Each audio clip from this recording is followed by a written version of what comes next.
Ever since the day that you went away, you've been sending flowers, flowers to me, flowers today, flowers today. Instead of sending flowers, come back to me and hold me in your arms again. Flowers, flowers to me, flowers today, flowers today.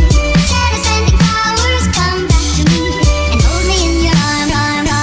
Sending flowers to me, send me no flowers today. Instead of sending flowers, come back to me and hold me in your arms again.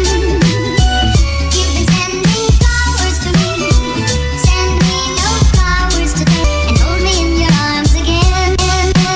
Flowers, flowers to me, flowers today, flowers today. Instead of sending flowers, come back. What's up mga kasikad? I'm back and this is your kasikad, Dan. And the good news mga kasikad is pinayagan tayo ni Kasikad certified na si Austin Bokoy na i-bike check itong Simon Urban Hybrid. But wait, ano nga ba tong hybrid bikes? Well, ang hybrid mga kasikad is yung pinag-combine ang mountain bike at saka yung road bike. And sa nakita nyo naman sa trailer, di ba, manipis yung kanyang gulong at saka yung body niya ay parang mountain bike na manipis lang. Well, don't worry mga kasikad, let's proceed sa kanyang bike check. And dito tayo sa kanyang body and fork mga kasikad. So Simon Urban Hybrid 700C by 28. Full alloy yung kaniyang body and aero yung kaniyang design mga kasikad. Kasi as you can see, teardrop shape yung kaniyang down tube at saka yung kaniyang top tube. Basically, manipis siya and kumahati sa hangin. External cabling siya mga kasikad and non-smooth welding with 2 bottle cages with a fender screws, side stand, and napakaganda ng kanyang aesthetic niya. As you can see naman, ang glossy ng kanyang paint job. Good job sa Simon Urban. And dito naman tayo sa kanyang fork mga kasikad. Ang fork nito is that non-lockout suspension. Non-tapered rin ito mga kasikad and napakaganda and malupit kasi black yung stanchions niya. Glossy tingnan with lalagyan ng fenders na letter C. Very unique. And dito naman tayo sa kanyang components mga kasikad.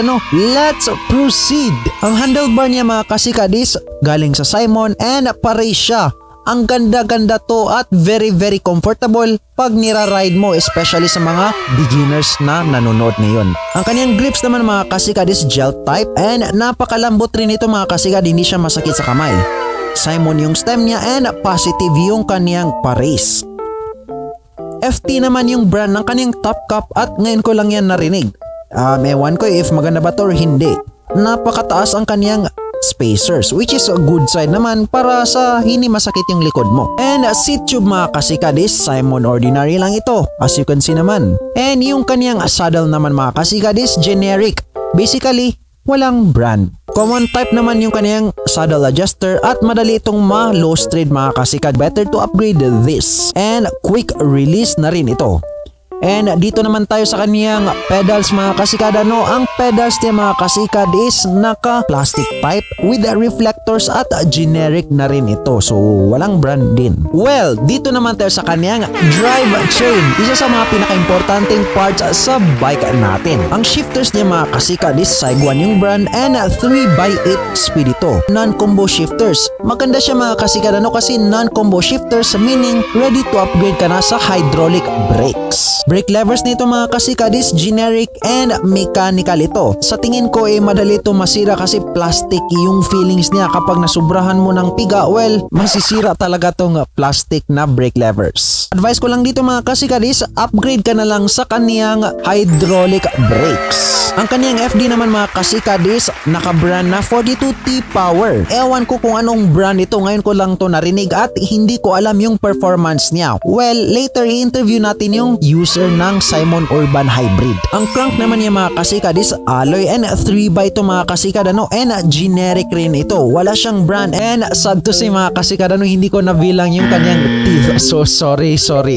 Ang RD naman niya mga kasikad is Shemeng TZ with FD protector. Wow! So parang galing ito sa Shimano TZ, di ba? So ginawa na lang nilang Shemeng TZ.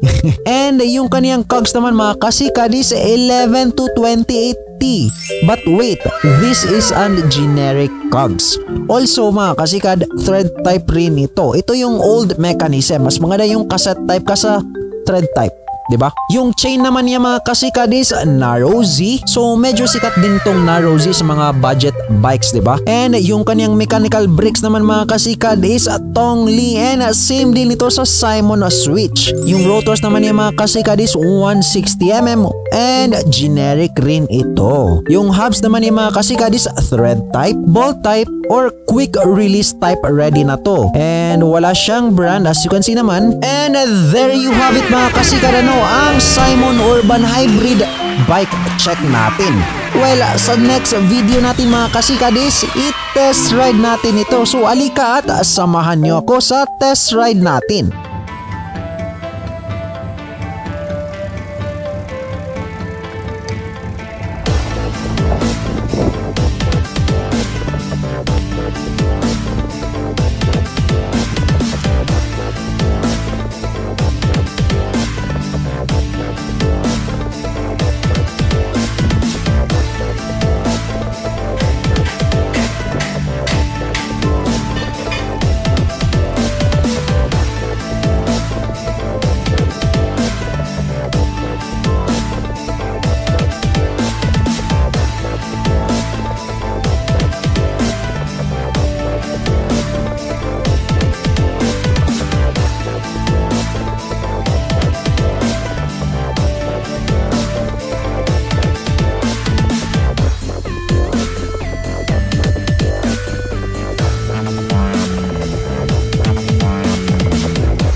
And there you have it mga kasikad, ang test ride natin. And next on the line is si Mr. Austin Bokoy, ang certified kasikad natin.